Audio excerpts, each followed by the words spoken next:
अस्सलाम वालेकुम दोस्तों, मैं हूं आपका शिया ट्यूटर।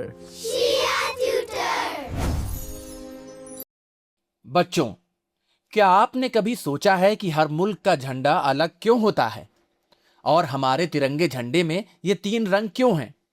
आइए पढ़ते हैं आज का सबक हमारा झंडा।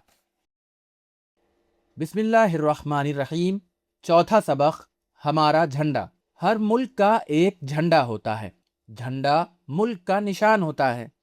किसी मुल्क के झंडे पर सूरज बना होता है, किसी मुल्क के झंडे पर चांद बना होता है तो किसी पर तारा।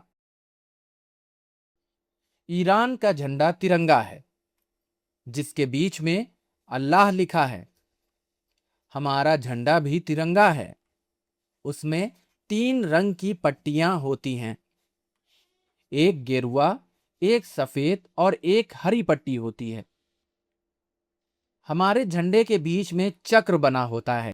15 अगस्त 1947 को हमारा मुल्क आज़ाद हुआ।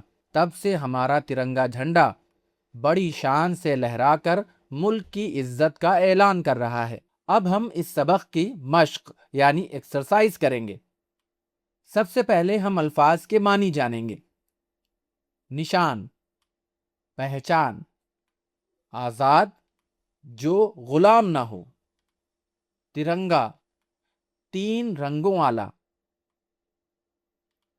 पट्टी, धारी।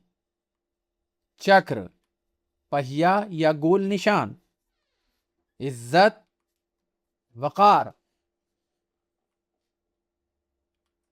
ऐलान यानी जाहिर करना। अब हम अल्फाज का जुमलों में इस्तेमाल सीखेंगे। तिरंगा, हिंदुस्तान का झंडा तिरंगा है। गेरुआ, तिरंगे में गेरुआ रंग कुर्बानी की अलामत है।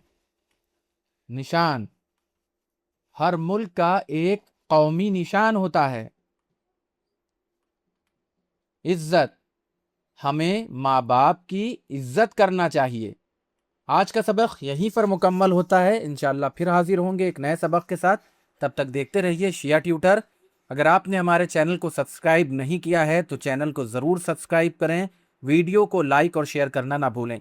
बहुत बहुत शुक्रिया। खुदा हाफिज़।